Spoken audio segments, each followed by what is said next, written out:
Any questions? Yeah, can we start over all the way from chapter 3? The whole thing all over. Yeah. If you want, or we can just go through the study guide. If you understand everything that tells you to know, because basically it says know this, know this, know this, know this. So, and I think it'd be more beneficial, so that's why I asked you to do that study guide. Come with questions. We can go over all of these if we have time, right? And we do have just under 2 hours, but yeah, let's get started with these questions. Do you need one?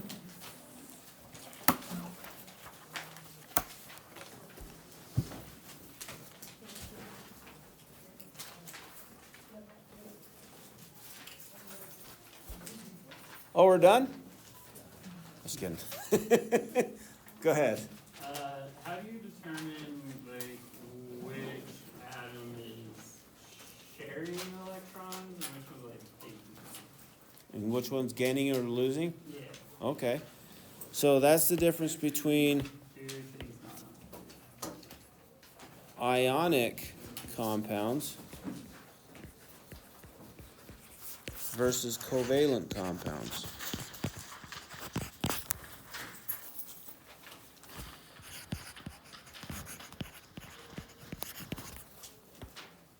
So ionic compounds lose or gain, so atoms lose or gain electrons and become charged, and then they're electronically attracted. That's ionic compounds. We share for covalent compounds. So how do you know it's an ionic compound? Generally, it's a metal and a nonmetal. If you have a metal and a nonmetal, you're going to gain and lose electrons, and they're going to electronically attract. If you only have nonmetals, you're going to share. And we're going to gain or lose or share to achieve the octet. Do you know what the octet is? Okay. And that's basically how you do it. Now, there are a few ionic compounds that don't have metals in it. And that's if they have polyatomic ions in it. So if you know your polyatomic ions, if a compound has a polyatomic ion in it, now if it's just a polyatomic ion with a charge, it's a covalent compound. You get that? Okay. But if it's a compound, it's a neutral compound, because all ionic compounds must be neutral. If it's neutral and it has if it has a polyatomic ion in there, it's an ionic compound. Every time. So if it has a polyatomic ion, it's always an ionic compound? If it's neutral, Okay. yes. But if it's a single polyatomic ion like nitrate, that's a covalent compound because it's charged. You with me? Yeah. Okay.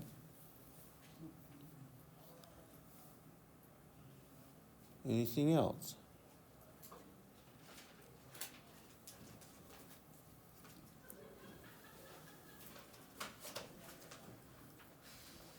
So can I get an example of the non-charged, like the neutral Yeah. for the ionic?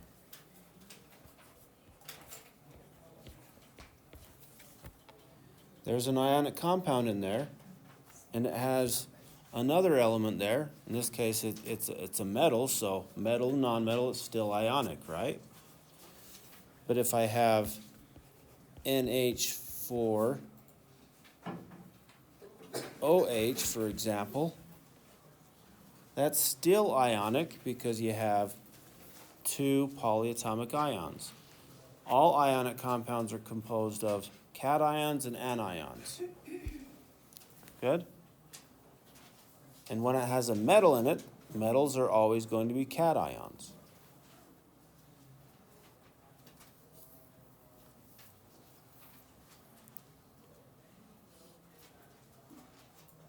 Did we get our polyatomic ions down? Okay. Get them down. Flashcards are awesome, guys. If you don't like the T43 method, flashcards. Just study the heck out of them. And we're going to use them for the rest of the semester. Get them down now. Can you go over determining how polar different bonds are? So which ones are more polar or less polar? Is that what you're asking? Yeah. Okay. So yeah, if we have the bonds or the compounds?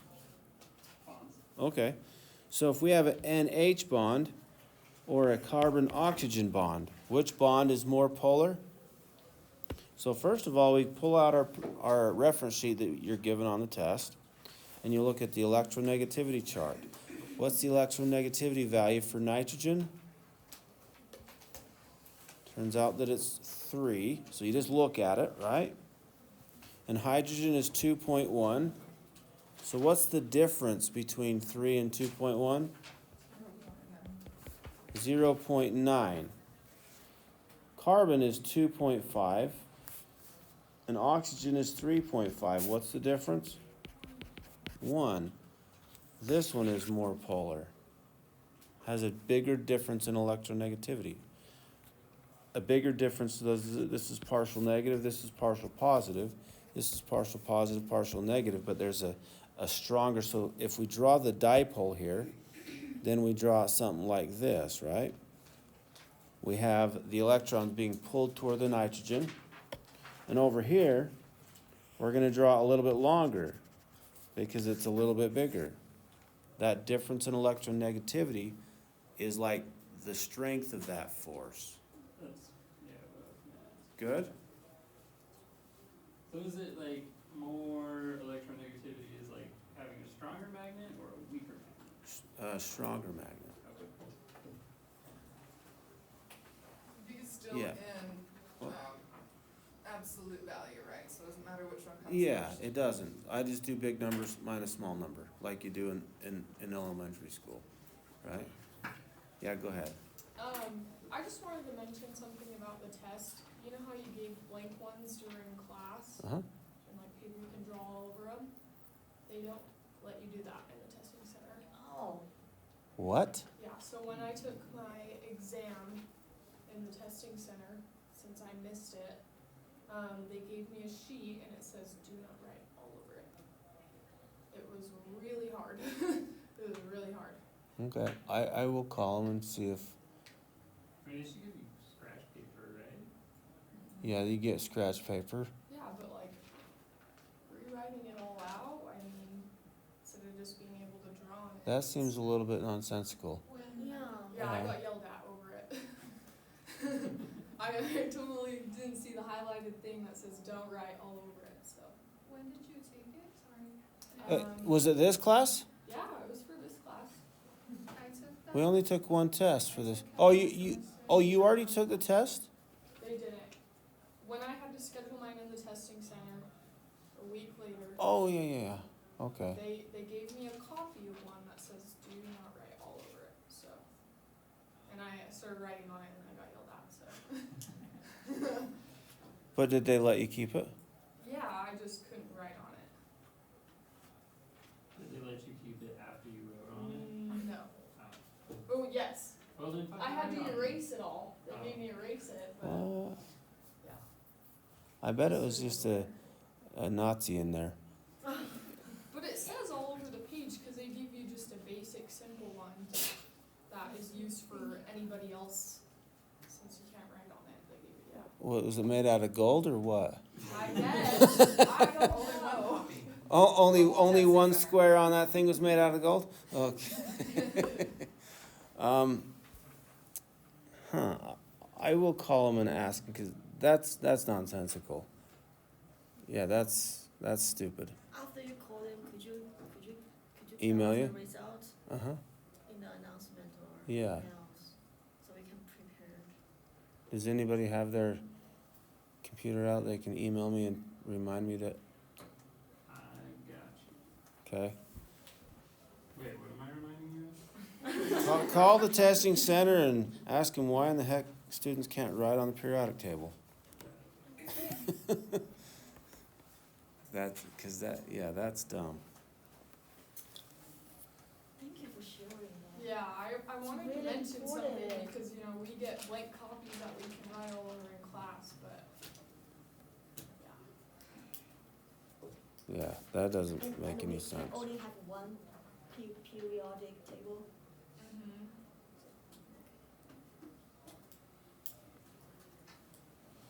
All right. Now that we vented a little bit,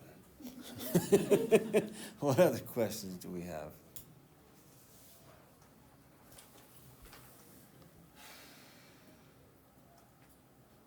Uh-oh. Yeah. Can we go over the -3, -2, -1, and T43? Sure.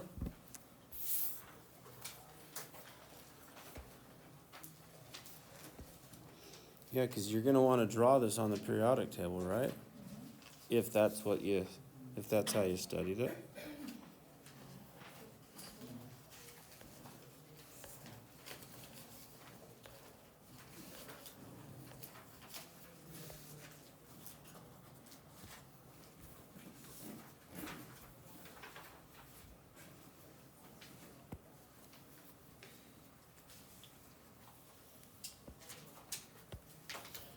So here's the T, 4,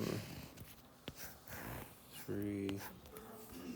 So this is 3 right there, right? So I'm going to start at -3, -2, -1. And then I go straight down and do this exact same thing, -3, -2, -1. These ones are for the 4 and the 3. These ones are for the T. But why? There's no rhyme or reason. This is just, What this is is, it for, though? oh, yeah, okay. Yeah, sorry. Okay, so we're talking about carbon, nitrogen, phosphorus, sulfur, chlorine, bromine, iodine, right? These are for polyatomic ions with oxygens in it. Since the carbon and nitrogen are hooked to the T, they're going to have 3 oxygens.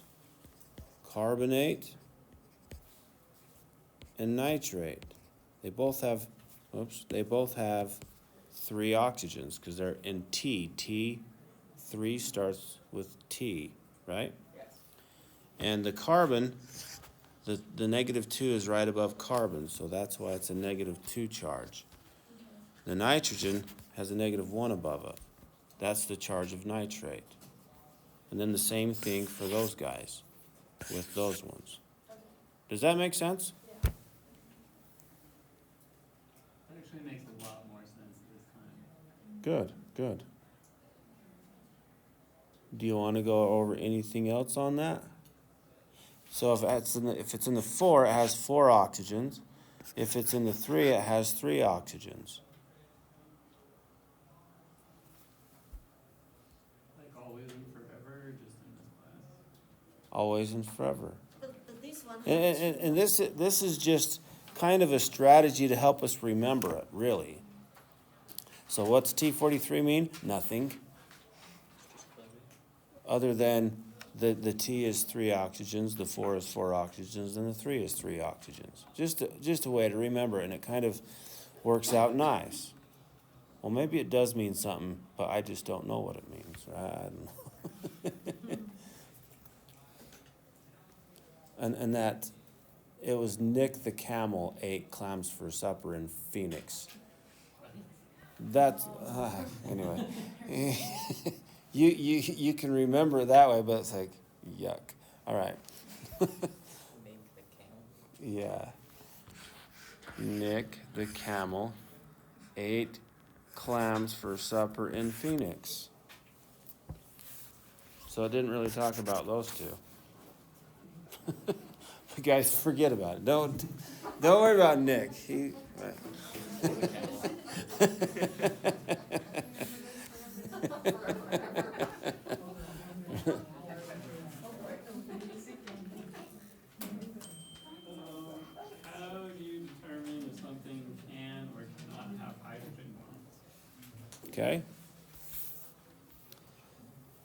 hydrogen bonds or hydrogen bonding? This question says, which of the following cannot have hydrogen bonds? Okay, what are the options?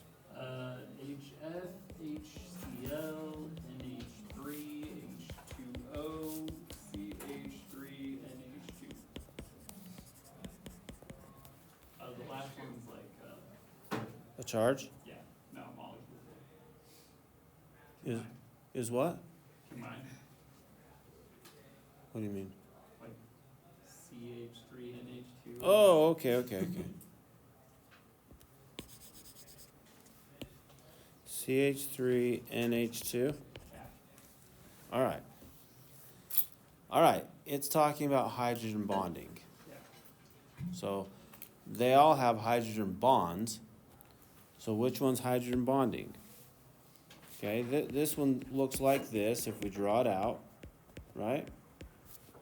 There's only one bond. This is 4. This is 2.1. It's definitely polar, partial negative, partial positive. You can draw a straight line through it, right? Y'all with me? Questions on that? So this is polar. Since it's polar, it's either what type of intermolecular force? It's either hydrogen bonding or dipole-dipole. What makes it hydrogen bonding? Because the hydrogen is bonded directly to the fluorine. Okay, so that's hydrogen bonding.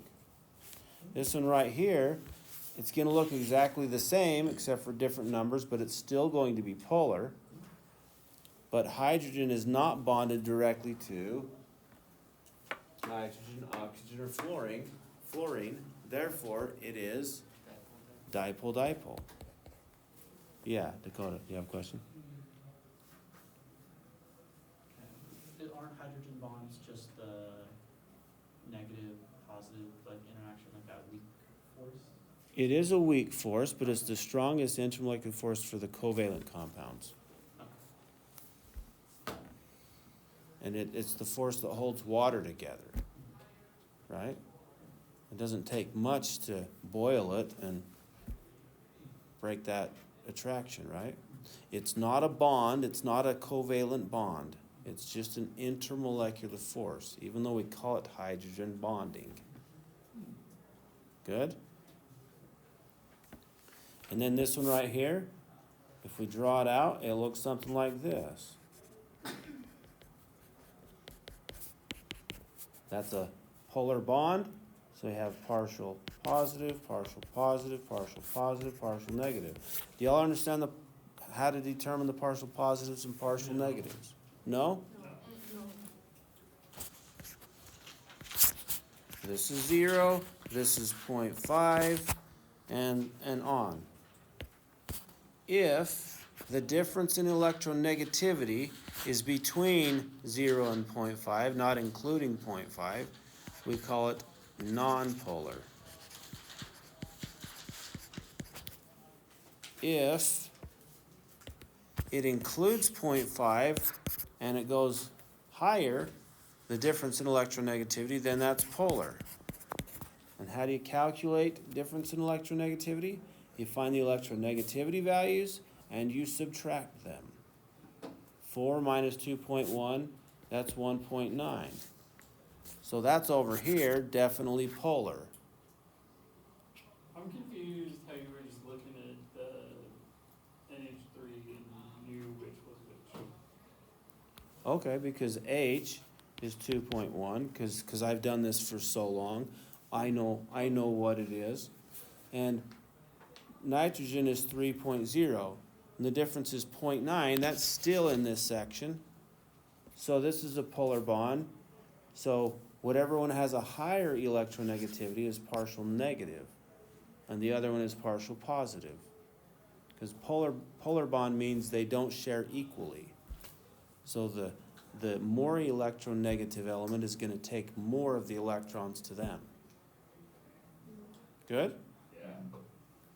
That's hydrogen bonding? Yes. So since hydrogen is directly bonded to nitrogen, and this is a polar molecule, then it's hydrogen bonding. Yes. Do you have a question, Dakota? Would ionic bonds count as a, like, type of polar bond? Cause I've seen other, like, charts where it's like anything above 1.4. Yes, but we don't call them polar bonds. We don't call them polar molecules. They're kind of like, they don't have partial positive, partial negatives. They're saying, you give me the electrons. I'm not going to share it with you at all, right? Does that make sense?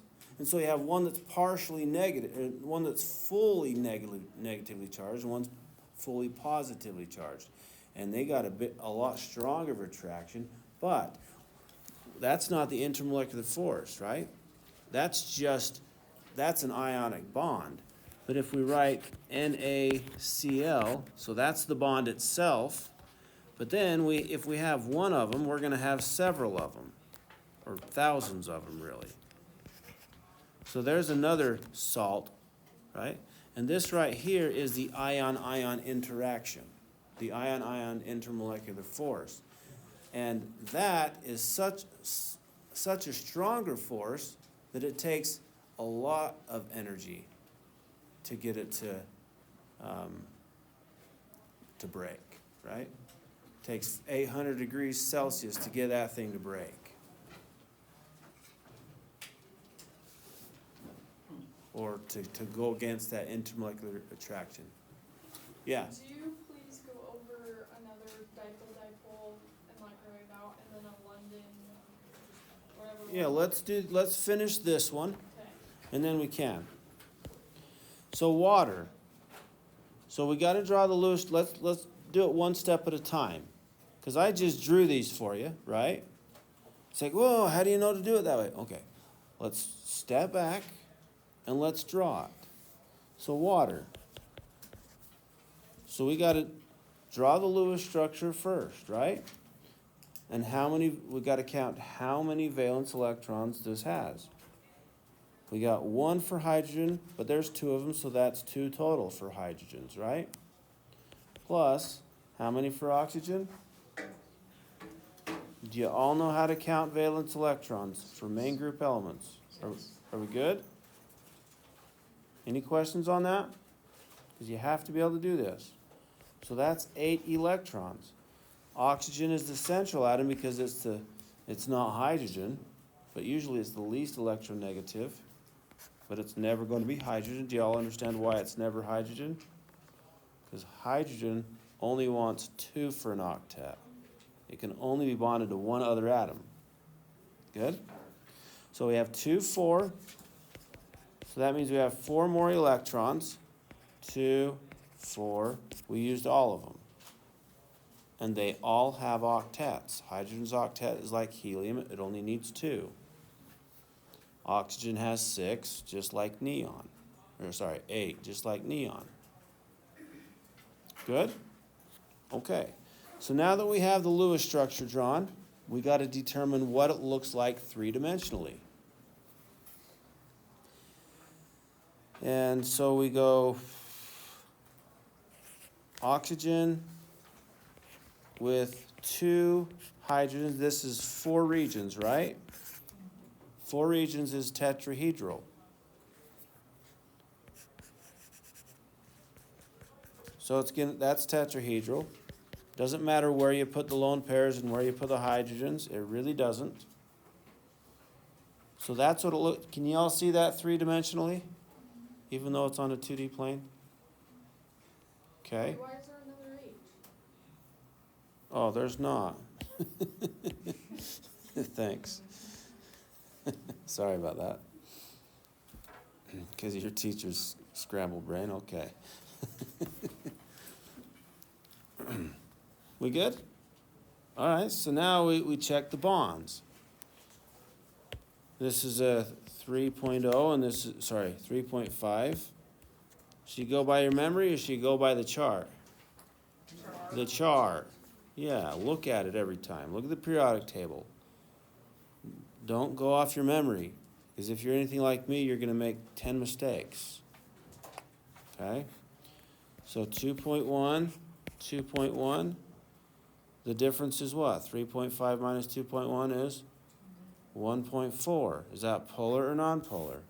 That's going to be somewhere right there. That's in the polar region. So now we got to determine which side is partial positive, which side is partial negative. The more electronegative element is partial negative. So there's the partial negative, partial positive, partial positive. We draw a line that separates the negatives from the positives. If we can, it's polar. If we cannot, it's nonpolar. Just like a battery. You got positive on one side, negative on the other side. Batteries are polar objects. Good? So this is a polar molecule, and hydrogen is directly bonded to oxygen, so it is hydrogen bonding. What about this one? Just looking at it, what do you think? Is hydrogen bonded directly to nitrogen? Yeah. But let's draw it, just in case. If they give you a compound that has tons of stuff in it, it is always written as the structure. Otherwise, we would write it like this, CH5N. Right? We write it this way because that's how it's structured. So we get carbon, 3 hydrogens bonded to it, then the nitrogen, and 2 hydrogens bonded to it. It's going to be something like that. And if we count the valence electrons, we can figure out where everything goes. And you're going to have something like this, like that. Okay? And this part right here makes it polar. Because here we have, this is tetrahedral, right? That looks just like this. Where one of these is this carbon with 3 hydrogens. But guys, don't freak out about that.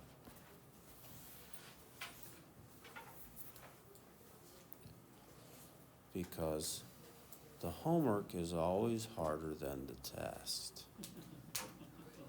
Yeah, it is. Okay? It is. That makes me feel better. But are you guys doing the practice test? Make sure you do that, because it's worth 20% of your grade. You want to get that 20%. Okay? Yeah. To your advantage. It's to your advantage that you do that. Now, I am not gonna dock you if you can show me you understand it on the exam. Not. And I don't have to dock you if you can't show me either, because that exam is worth 65% of your grade, right? So, but having said that, don't put it off, oh, I'll do it right before the final. That doesn't help you, right? So no, I'm not gonna dock you if you did it on Monday, okay? Or if you do it on Thursday even. But it's to your advantage that you get the practice before the exam. Okay? So in the class, you asked to draw a 7. I don't know what that means. Okay. So those are the diatomic molecules.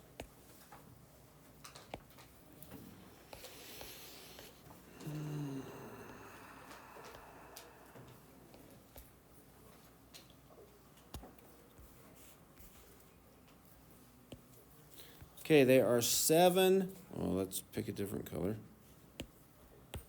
7 diatomic molecules. Do you remember what diatomic means? It's 2 atoms of the same element. And why does this happen? Because it's more stable. For example, it's more stable to look like this than to be like this.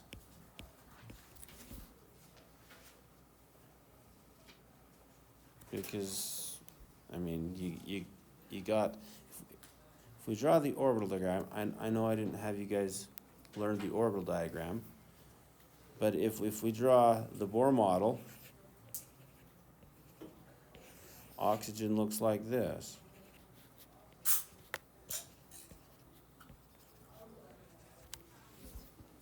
You got a couple missing on that outer shell. It's vavum, vavum, vavum, vavum. It's like, oh, come on, come on, come on. So instead, if there's one oxygen atom, how many do you really have? Trillions of them. So they're going to say, hey guys, let's just team up. Let's team up and work together because this is way more stable. You with me? Yeah, they don't really say that. Okay. But, all right. And there's 7 of these diatomic molecules. The first one is number 7. That's how I remember it. And I don't remember if I told you another way. Let's see, never fear ice cold beer, I think. Something like that, but I'm kind of scared of it, so I don't like it. No, I was kidding. All right. But you start with 7, then you draw a 7.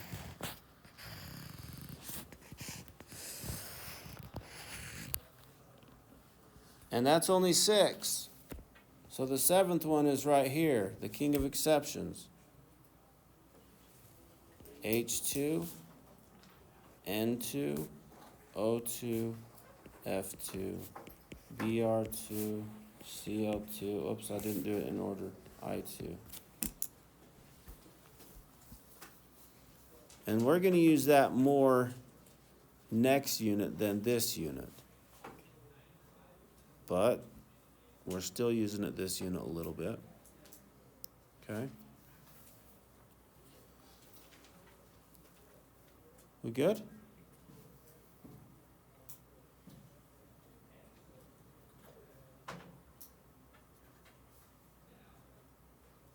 That's no fear of ice cold beer. Okay, that's what it is, not never. But it's not in order, but okay. Have no fear of ice. There it is. Have no fear of ice cold beer. I don't know. It's not in order, but there it is. If you like it. Okay? Anything else? Yeah, Veronica. So, I don't know if it's a easy question or not, but on one of the homework questions, it's the whole like asking if it's ionic or covalent. So for aluminum and bromine, I thought it was ionic because it's a metal and a non-metal, right? Yep. But it says it's covalent. Is there a certain? Aluminum bromide, Yeah, that's ionic. it says it's covalent on it. So that's why I was confused. I think it did the same thing to me. Yeah, and I was like, I got it down. Do you have it right there? Yeah. Can I see it? I was like, Okay. what's the question? But it's kind of like your textbooks going to school, right? Is there ever a mistake in it? So the first one. Identify the bonds formed between the following pairs of atoms as either covalent or ionic. Aluminum and bromine. Okay. So that's why I thought it was like a special like Bonds combination or formed. something, so. Is that the only one that's wrong? Yeah, I think that was the only one. Carbon, fluorine, covalent. Yeah, it's wrong. Okay. Yeah. Unless they just discovered something that. No, it's wrong. Okay, anything else? The dipole and London ones. So, oh, yeah, okay. So we have,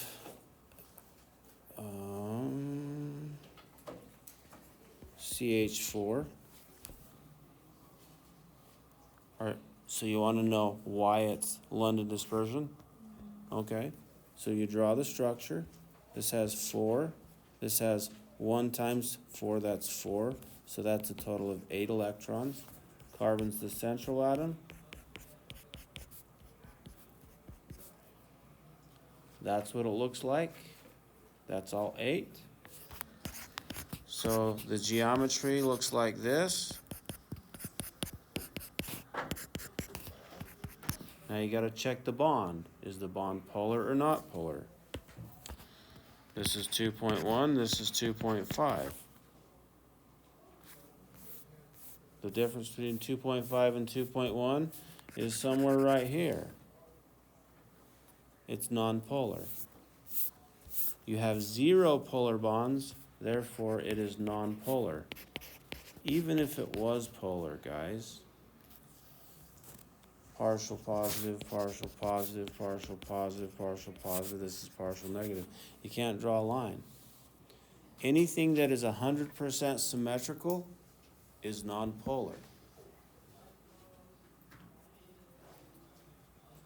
Yeah? So that's London dispersion. And then you have something like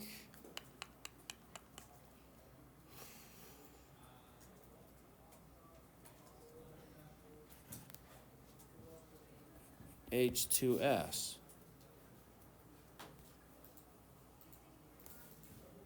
So again, this is 2 electrons plus 6 electrons, that's 8. Sulfur is the central atom, you with me? 2, 4, 6, 8.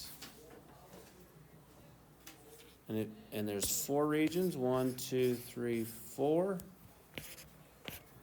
So it's gonna be something like this. You with me? Then you look at the bond. Is it polar? Sulfur is 2.5, I think. This is kind of a bad example. But it's not, but I'm not going to give you one like this. So normally that's nonpolar, right? Because of its shape, it makes it polar. I know that's not very polar, but it is a difference, right? Because of its shape makes it polar. We won't do that on the test. So I picked a bad one, but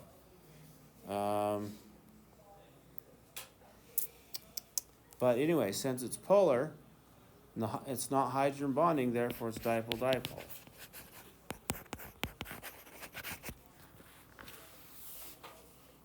Okay?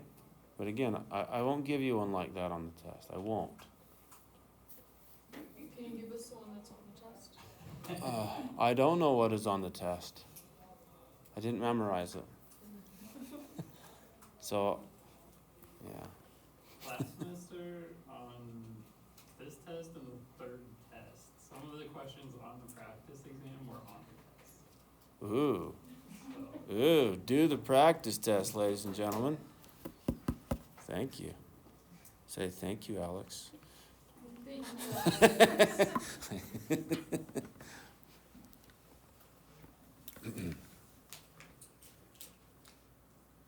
Anything else? Yeah. So I wanna know how we determine if a covalent compound has a double or triple bond. Okay, good. You draw the Lewis structure, right? So for example, if we have carbon monoxide, this is 4, this is 6, so we have 10. Does it matter which one's the central atom? Not really. We did 2 there, so we have 8 left. Put them around oxygen first. Do you understand why? Because that's more electronegative.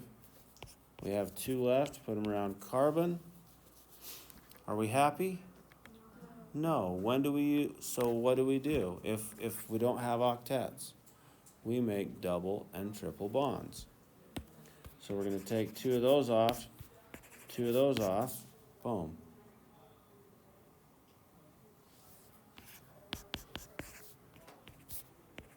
There we go. Now that has an octet, that has an octet, we're good. That's when you do it.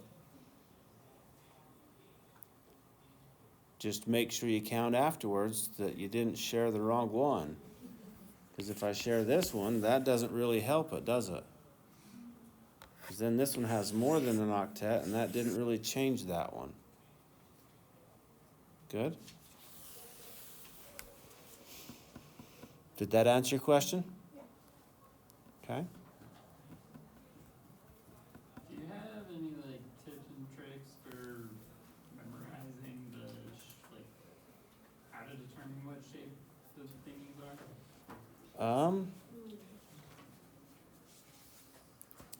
I kind of went through it when we went over it, but so let's talk about the different shapes. So you got tetrahedral. So this tetra is 4. So we have a compound here. You got one straight up. And this one, tetrahedral 4, I mean, it's hard to know what that shape is until you just learn it, right?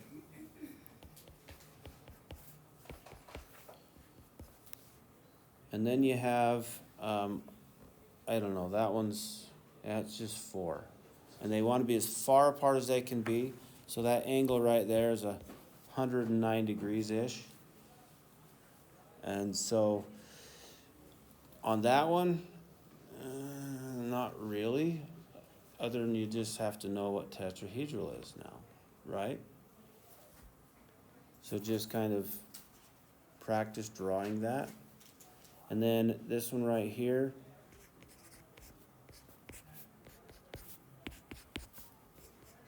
whoops. Well, this one makes a triangle, and it's all in the same plane, so trigonal planar.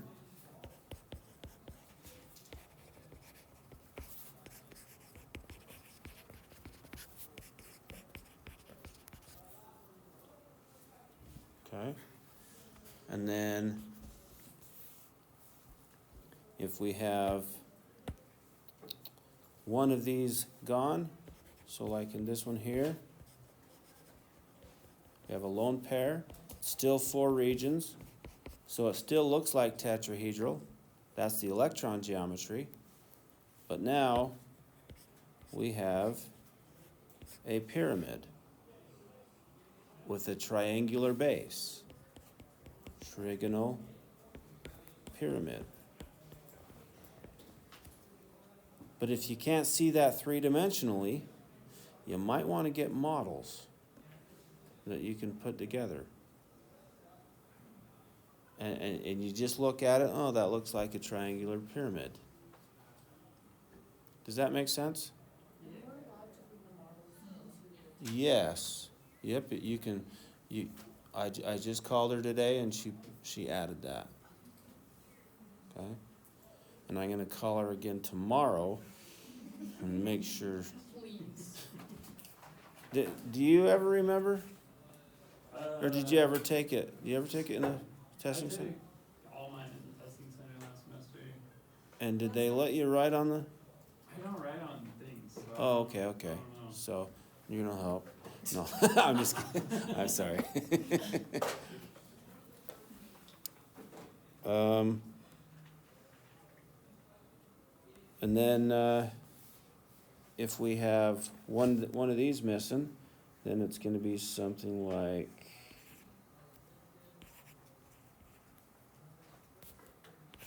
it's still going to be trigonal planar, but then these guys are something like this, and it's just a bent line.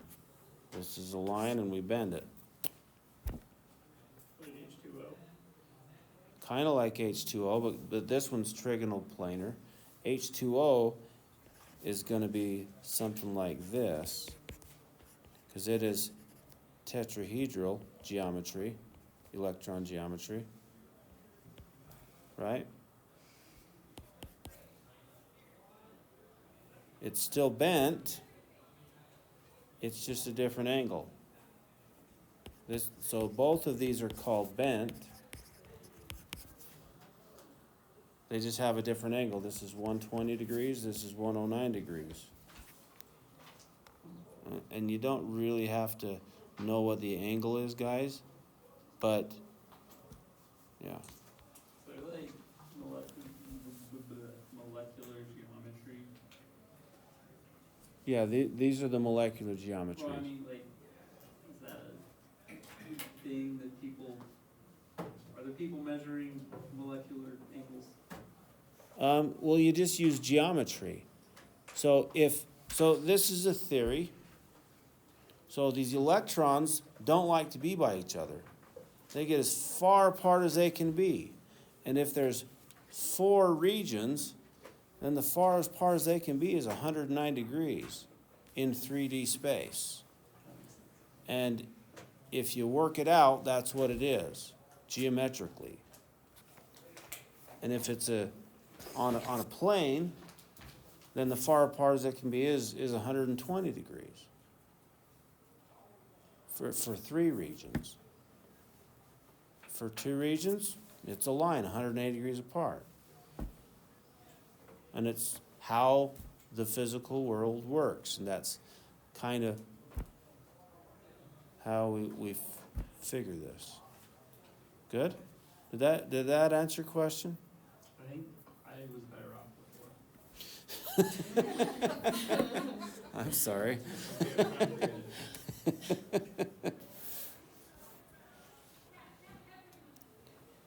And then of course, if it's any less than that, it's just linear.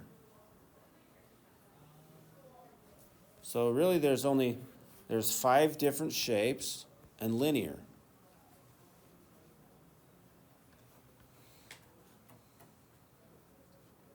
But the purpose of knowing the shapes is so that we can determine if it's polar or nonpolar.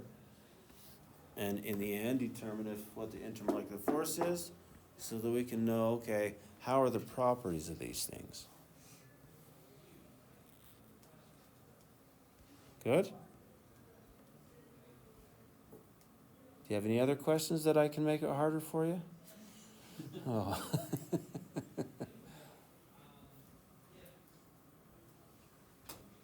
So if you have a compound, okay, and you're going for the geometry,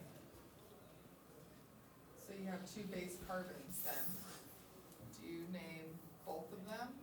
If you're asking what the geometry of this molecule is? Then you'll have to say, so something kind of like this. If you have CH3, CH2, CH2,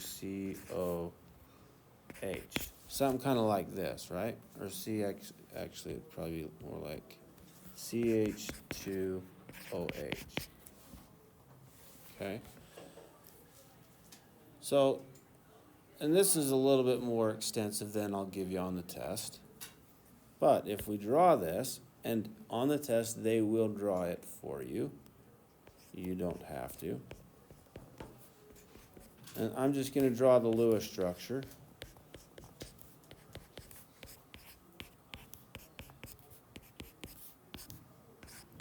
Kind of went too far, but okay.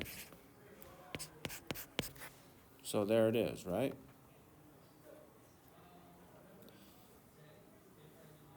And if they're asking, okay, this is carbon 1, carbon 2, carbon 3, carbon 4, what is the geometry around carbon 4?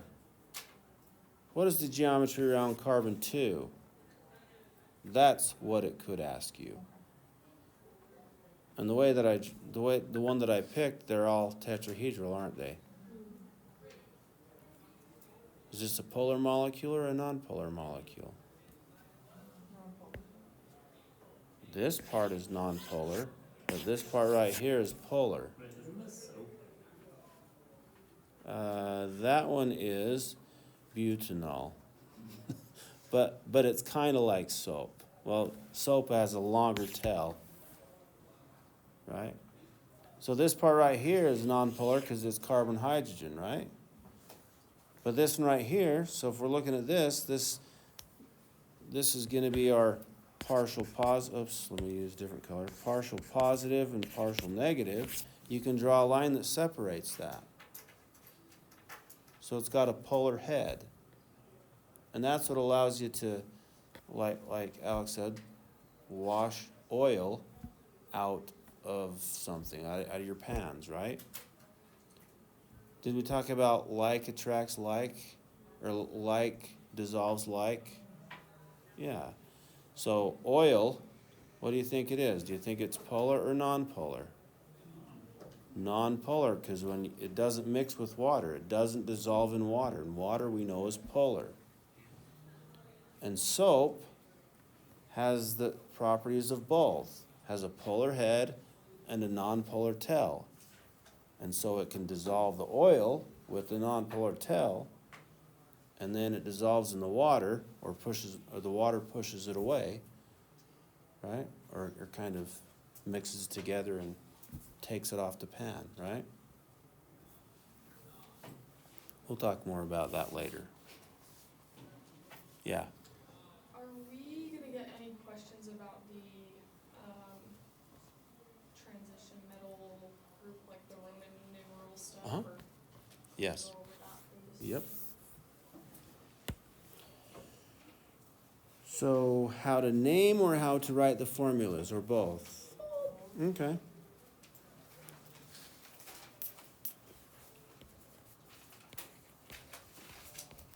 So let's name this compound. Did we do this one last time? Or 2 times ago? Or 9 times ago? I don't know. Let's just do it.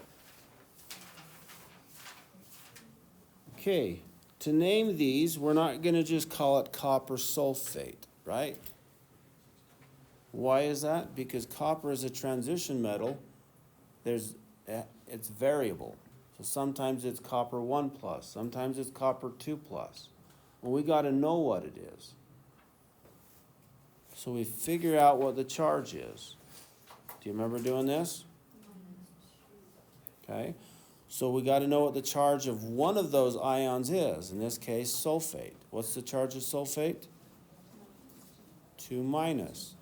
How many are there? There's not 4. There's 1. Because there's no parentheses. Do you remember we have to put parentheses around it if it's more than 1? Since there's no parentheses, that means there's only 1. That 4 goes a part of sulfate. So there's only 1 with a charge of -2. That makes -2 total on this side. All ionic compounds are neutral. This side has to be +2. Since there's only 1 copper, it's going to take all of that charge. So it's a 2+ ion. So we're going to call this copper. We use the element name, right?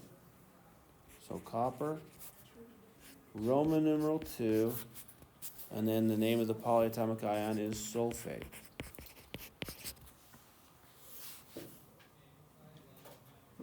Does that make sense? Can we do another one? Yeah. Naming? Yeah, both of them again. Okay. So let's do Fe2O3. Anybody freak out about this process? We're okay with it then? Okay. What do we know?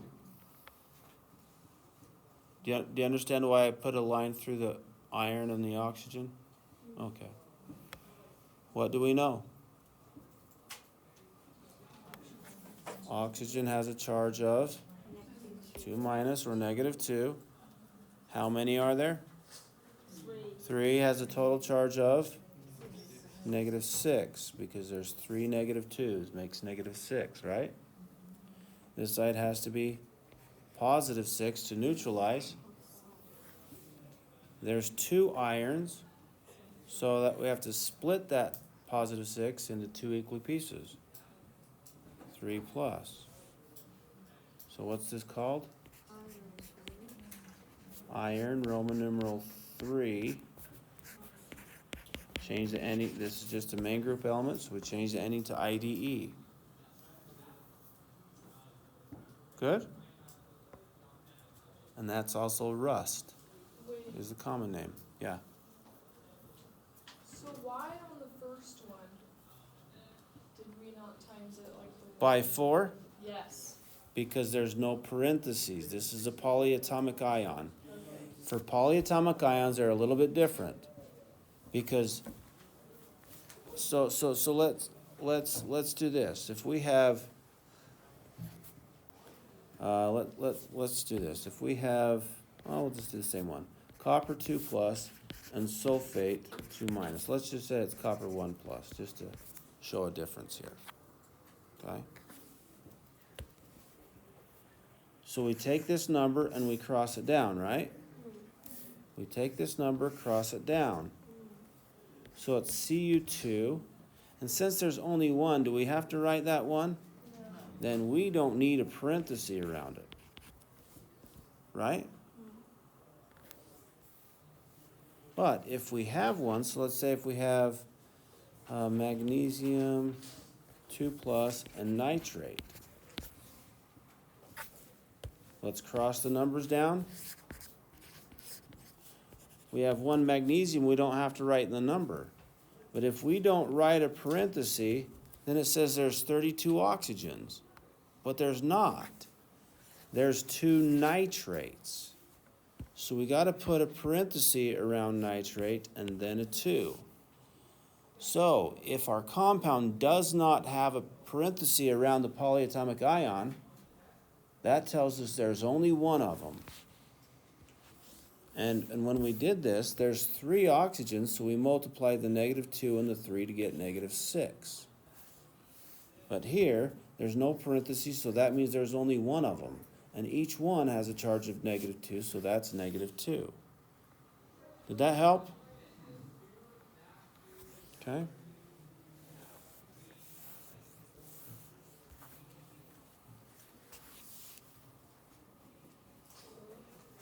Anything else? Wait, how do you know the charge again? The charge of magnesium? Like in general, like how do you do it? So it depends on the element. So the main group elements, so in group 2, in the first 2 columns in the periodic table and the last 6, those are the main group. So let me pull up the periodic table.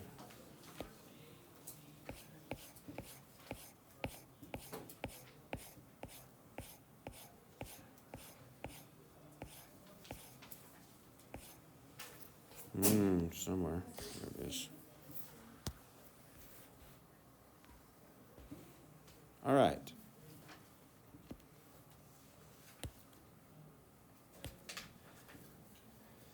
So lithium. Lithium has 3 electrons total. You with me? The nearest noble gas to lithium is which one of these guys? Helium, which only has 2 electrons. It only has 1 more, so it has 1 valence electrons. Do you get that? 1 valence electron? Yeah. One on the outside. And it wants to be like the noble gas, so it's going to lose 1. If it starts neutral and it loses an electron is -1, that becomes +1. So these guys are always going to be a 1 plus charge, because they just have 1 valence electron and they want to get rid of it to have an octet. Does that make sense? Okay. Group 2 has 2 valence electrons and they want 8, so they're going to lose 2 or gain 6, which is easier.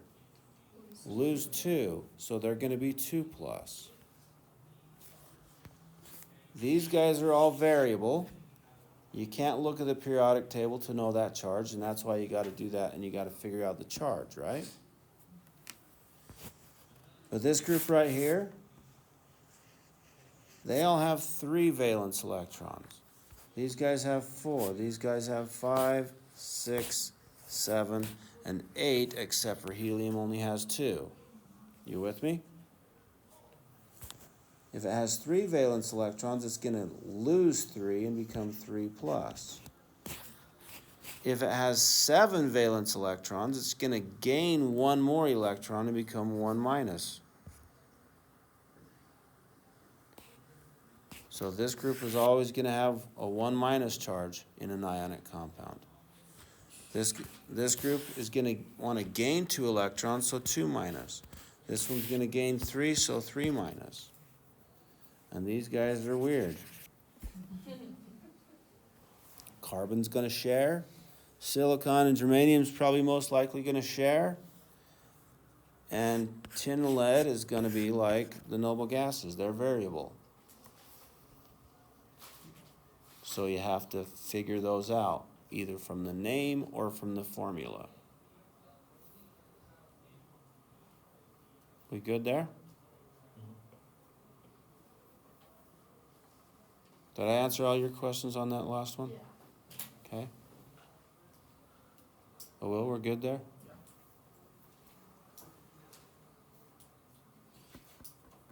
So, group 1 and 2, they lose electrons to become positive.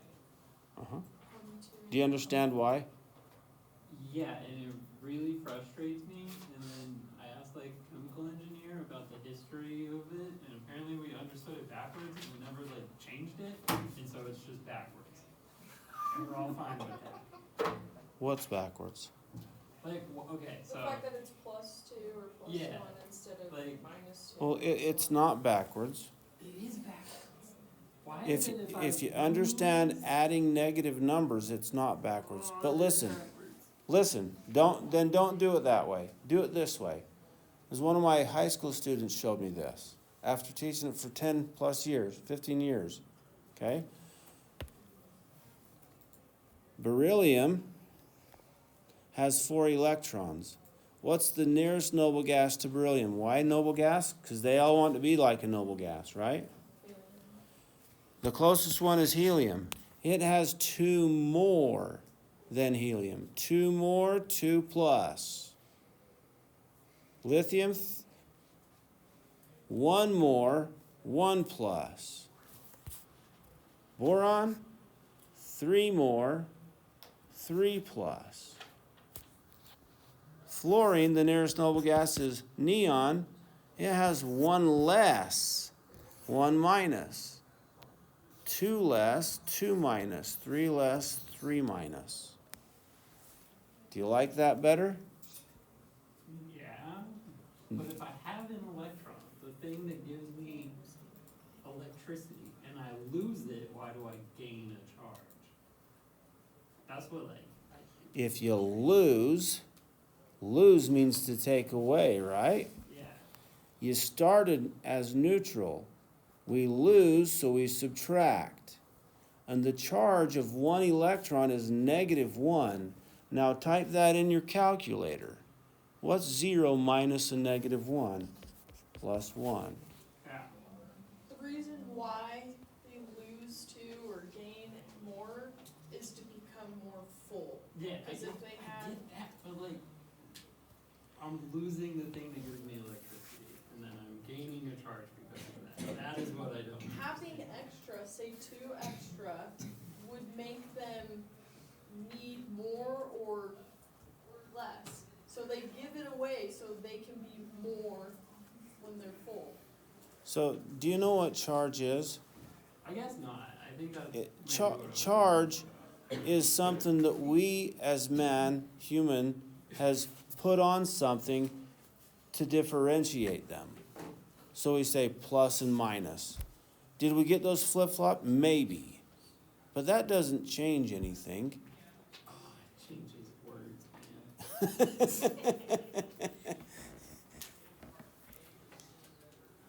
I get it. I've accepted that it's wrong.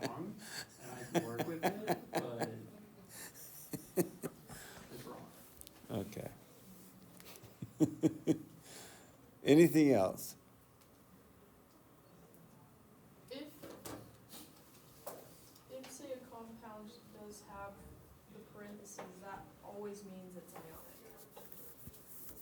Yeah, Or- yeah. Yep. Okay, Yep. okay. Mm, yeah. Yeah. So if an atom is giving its electrons, does the atom become an anion, or is it the electron? The atom that gives the electrons Yeah, is losing it. yeah, So it becomes positive. right, it's happening backwards, dude. So just remember it's opposite day. That's No, what don't I'm don't do that.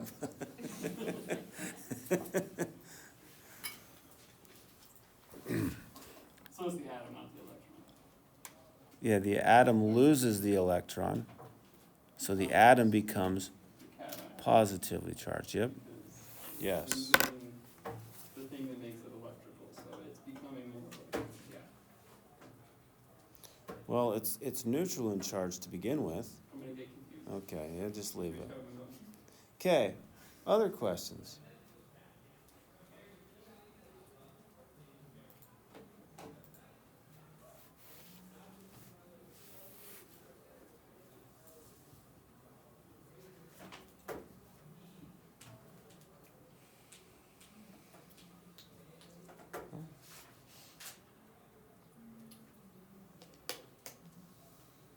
If we don't have any questions? Oh, yeah, we do? Okay, Review, yeah. when it asks know the different properties of ionic compounds, molecular compounds, metallic compounds, and covalent network. Okay, so this is what we talked about at the very last of last class, right? Yeah. So- Do that part. Yeah. We have, I'm gonna start with molecular solids. And we kind of went through this when everybody was all burned out, right? So it wouldn't hurt to go through this again. So molecular solids, I'm gonna start with molecular this time because these have the weaker properties, okay? These are going to be,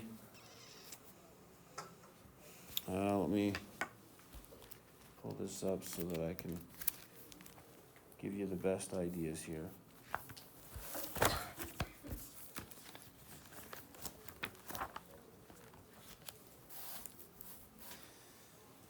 So the molecular solids, do you know what molecular is?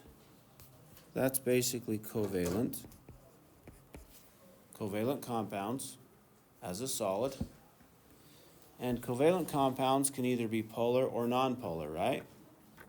And if it's polar, then we got hydrogen bonding or dipole-dipole. You all with me?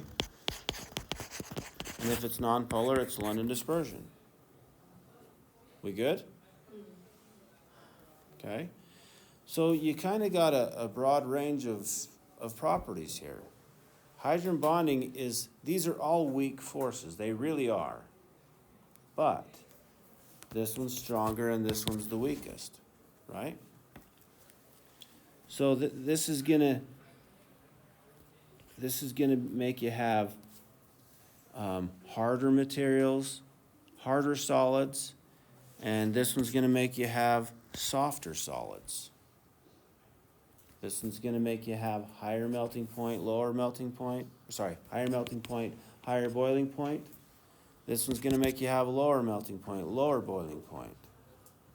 So you have two types of molecular solids. We have crystalline solids,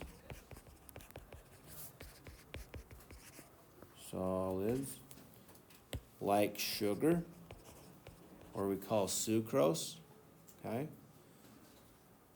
Well, sugar dissolves in water, right? So what kind of molecule is sugar? Is it polar or nonpolar? Dissolves in water. Water is polar, so it must be the same, right? That's polar. and it's C12H22O11. And guess what? A lot of those hydrogens are bonded to the oxygens. That's hydrogen bonding. Right? And guys, I'm not going to have you do sugar. I'm not. You don't have to know that. I'm just kind of telling you, okay, sugar is a polar molecule, and it has hydrogens bonded directly to oxygens. Therefore, it is hydrogen bonding. And that's some of the harder molecular solids because it has hydrogen bonding. And that's the strongest intermolecular force. Does that make sense? So if you have stronger intermolecular forces, you're going to have stronger properties, like higher melting point, harder materials. You with me?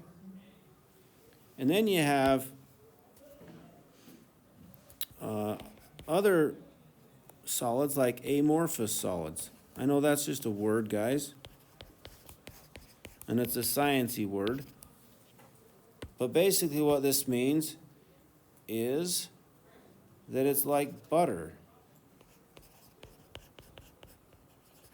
and wax.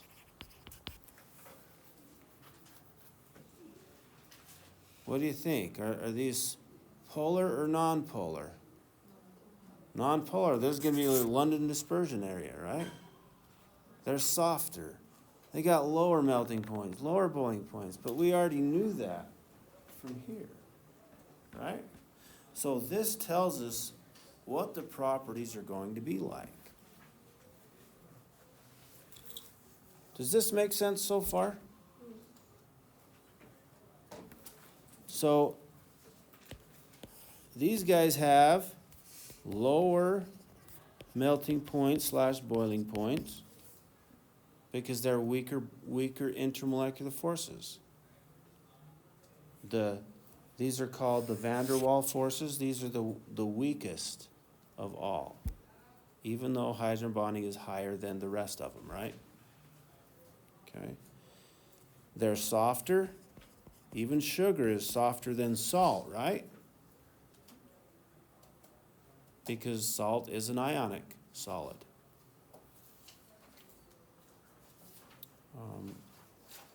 And all of this is because we have weaker attractions.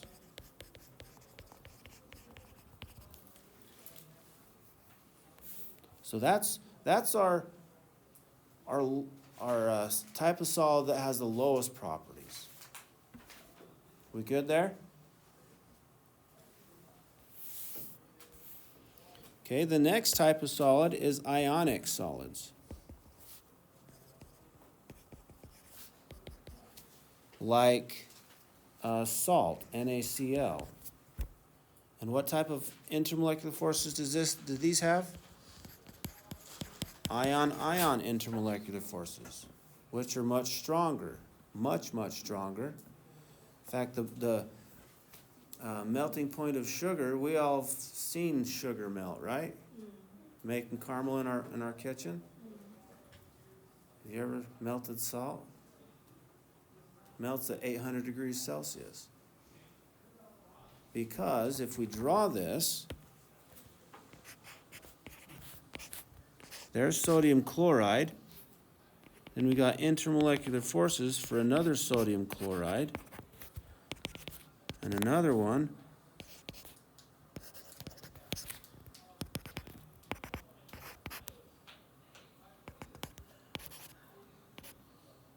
Whoops, that's just one of those. Something kind of like that, right?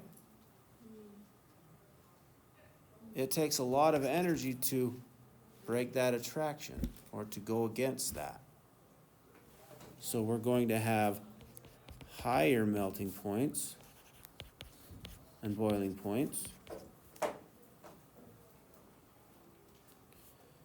It's going to be harder compared to the molecular solids, and all of this is because we have strong attraction, a lot stronger attractions. So would the ion be less No. So dissolving and melting are different things. Okay? We'll talk more about that in another unit. If it can dissolve in water, so it will be polar. Cause it was water. Yeah, if it dissolves in water. But we don't call ionic compounds polar. We kind of talked about that earlier, right? Oh, yeah. I mean, yeah, they are. They're 100% polar opposites, right? But we just call those ionic compounds. And if you want to call it polar, then it's going to be a covalent compound.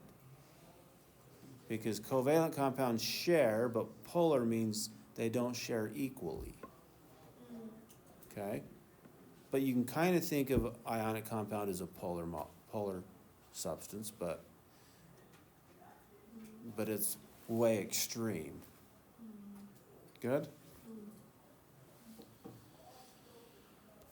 All right, so that's, and then the next one is metallic solids.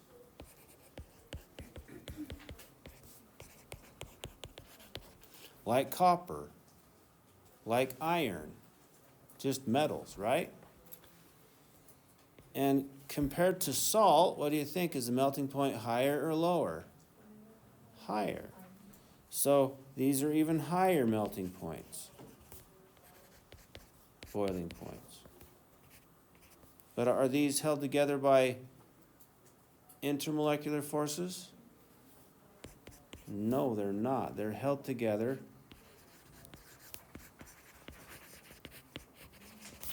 by a sea of electrons, or by the valence electrons that can move. Okay, and this is what makes them what? Conductive. You guys know what that word means? Put one hand on the leg of your table, one hand on the top of your table. Which one's colder? Same. They're both room temperature, but why does the leg feel colder? Did we talk about this already? No. Oh, okay, sorry. Why you keep telling us this? Okay, here we go. So by the sea of electrons, basically valence electrons, the valence electrons can move around, right? And they are even harder than ionic compounds.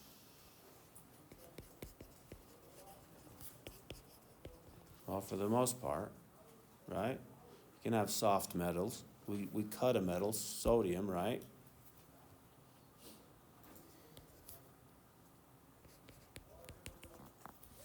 So you can see the properties getting stronger and stronger and stronger, right? Or bigger and bigger, higher and higher. And then the last one is covalent network solids. And that's going to be like diamonds. And what do we use diamonds for besides jewelry? To cut metal, right? So it is harder. That is the hardest. Higher melting point, boiling point, very, very high.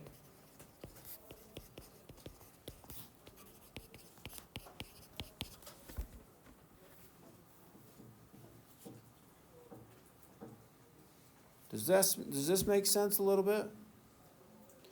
How are they held together? By covalent bond.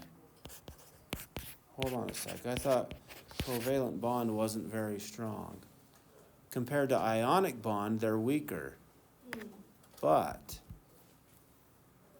compared to intermolecular forces, it's way stronger. Good? So would the covalent network solids be more conductive than the metallic solids? Because it did No, because they're different. The reason why these are conductive is because they're the electrons are free to move. So electrons carry that electricity or heat or whatever type of energy. Okay? So I guess that one doesn't really make it bigger and better, right? But for the other ones it does. How are we feeling? A little bit better? Okay. Anything else?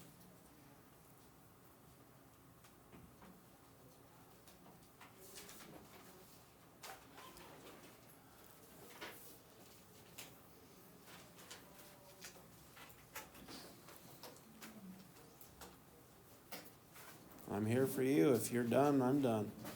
But it's up to you.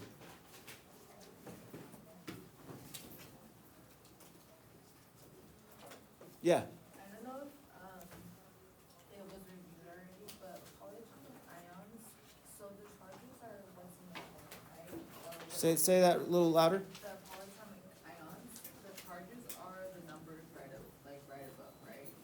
For the T and the 4 and the 3, they're the ones that's below. That's right in that line? Yes. Yep.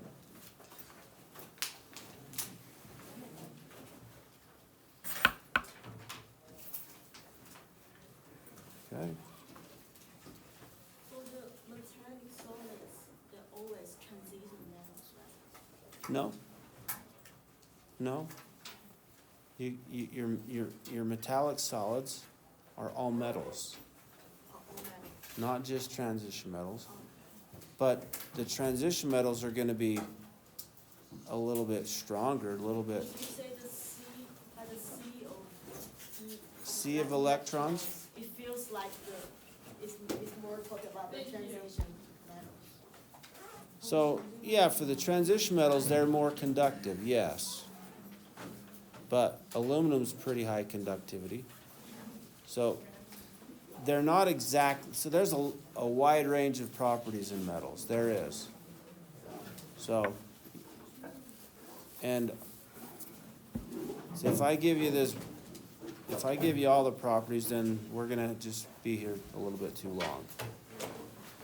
But But they're we're all gonna metals. keep it simple. So they're all metal and transition metal. Metallic solids. All metals. All metal. Yeah. But yeah,